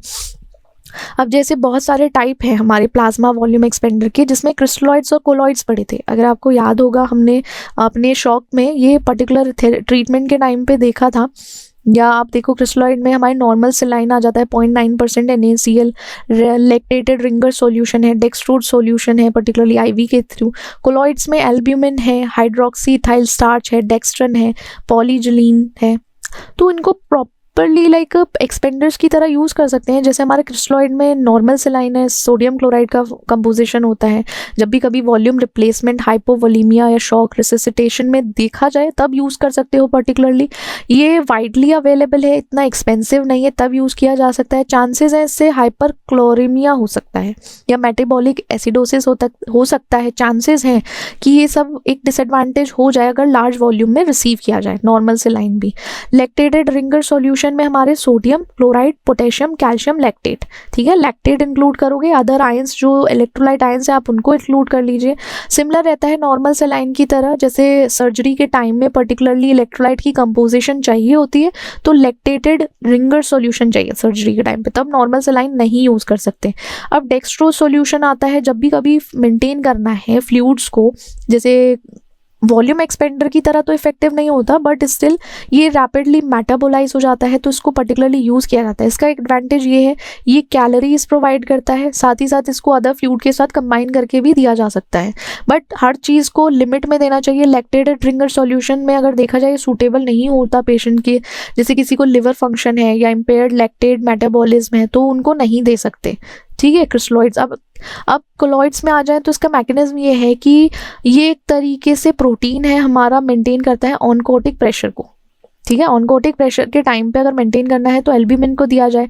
जब हाइपोवोलेमिया है, Burns, liver cirrhosis, nephrotic syndrome, इस टाइम पे पर्टिकुलरली इसको यूज़ किया जाए। लॉन्ग इंट्रावेस्कुलर परसिस्टेंस के टाइम पे एल्ब्यूमिन दे सकते हो। एक्सपेंसिव है, थोड़ा सा एलर्जिक रिएक्शंस हो सकते हैं, नॉट सुटेबल फॉर एवरीवन। और हाइड्रोक्सी इथाइल स्टार्च में क्या होता है, जब भी वॉल्यूम रिससिटेशन है, हाइपोवोलेमिया हुआ या हाइपोवोलेमिक शॉक हुआ, उस टाइम यूज़ करोगे। एडवांटेज ये है कि ये इफेक्टिव है प्लाज्मा वॉल्यूम एक्सपेंशन में, और डिसएडवांटेज ये है कोएगुलोपैथी का रिस्क हो सकता है, रीनल इम्पेयरमेंट हो सकता है या एलर्जिक रिएक्शंस। जो भी ये चीज़ें कोलाइड्स फॉर्म में आ जाएगा, कहीं ना कहीं इसमें थोड़ा सा एलर्जिक रिएक्शंस के चांसेस होते हैं, तो वो देखना पड़ता है। डेक्स्ट्रिन में वॉल्यूम एक्सपेंशन के टाइम पे या सर्जिकल एडेशन को प्रिवेंशन के टाइम पे यूज़ किया है। हिस्टोरिकल यूज़ है, पुराने समय में डेक्स्ट्रिन यूज़ किया जाता था, अब थोड़ा इतना कॉमन नहीं है। एडवांटेज वही है कि इफेक्टिवली ये प्लाज्मा वॉल्यूम एक्सपेंशन दे पाता है, और साथ ही साथ जो रिस्क है एनाफाइलेक्सिस का या कोएगुलोपैथी है, हाइपरग्लाइसीमिया है, उसके टाइम पर पॉलीजलीन जो है उसका रिप्लेसमेंट किस में यूज़ किया जाता है, as a volume replacement use किया जाता है हाइपोवोलीमिया में।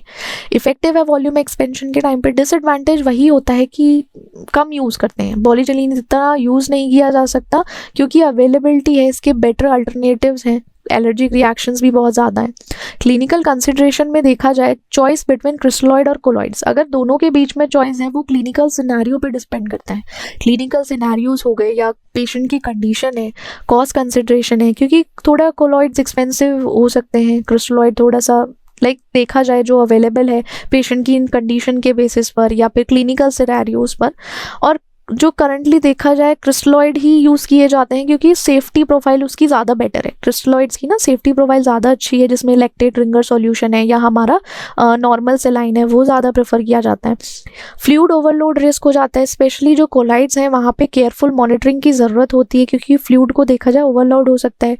इलेक्ट्रोलाइट बैलेंस में जो क्रिस्टलॉइड्स हैं वो अफेक्ट कर सकते हैं इलेक्ट्रोलाइट लेवल को, और इसको सेलेक्ट किया जाता है किसके बेसिस पर, पेशेंट की नीड के बेसिस पर, जो बहुत क्रूशियल होता है। एलर्जिक रिएक्शन जो बहुत कॉमन है, देखो एलर्जिक रिएक्शन की हमने बात की थी कि कोलाइड्स में एलर्जिक रिएक्शन होता है, पेशेंट्स को नहीं सूट करता, तो इसको देखना पड़ता है और इसके लिए ना प्री मेडिकेशन ज़रूरी होती है, ठीक है। क्लिनिकल कंसिडरेशन में अगर हम देखें, इनको करते हुए साथ साथ हमें देखना पड़ता है कि यूज़ कर सकते हैं या नहीं, ठीक है।